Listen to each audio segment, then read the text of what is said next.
C'est parti pour la 8e édition des Trans-Européennes. Jusqu'au 31 mars, 39 communes de l'agglo se mobilisent pour proposer 145 manifestations représentant une trentaine de pays et plus de 1000 artistes. Particularité de ce festival, organisé par l'agglo de Rouen, tous les spectacles sont gratuits. Ça s'est imposé à nous, cette gratuité, parce que il est bien évident que dans un festival payant, ceux qui n'ont pas toujours les moyens ne peuvent pas aller effectivement donc vers ce festival. Et en particulier donc notre agglomération comme d'autres est composée de communes qui sont plus ou moins riches, de gens qui sont plus ou moins riches, et donc il faut donner l'occasion à chacune et à chacun d'aller librement vers le spectacle, qui peut être aussi de s'ouvrir l'esprit, de créer des liens en quelque sorte, non seulement avec son voisin, mais également avec des gens qui viennent de l'extérieur de la France. Cette édition a été placée sous le thème de la francophonie, avec comme parrain Idir. Le chanteur kabyle a tout de suite été séduit par le festival.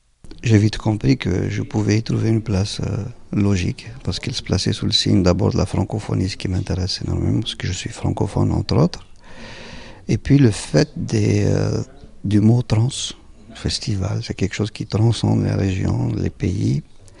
Et donc là où je vois moi des gens d'origine différente venir se rassembler, se voir, s'écouter, ça m'intéresse. Donc c'était à ce titre que j'ai accepté ce projet.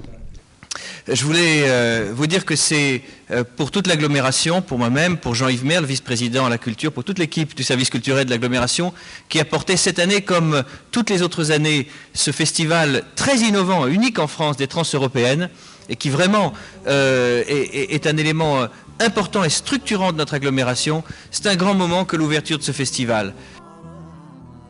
Cette édition est également placée sous le signe des rencontres, à l'image du spectacle Leïla, qui réunira des musiciens et des danseurs venus du Sénégal, du Liban, du Maroc, d'Algérie et des Antilles.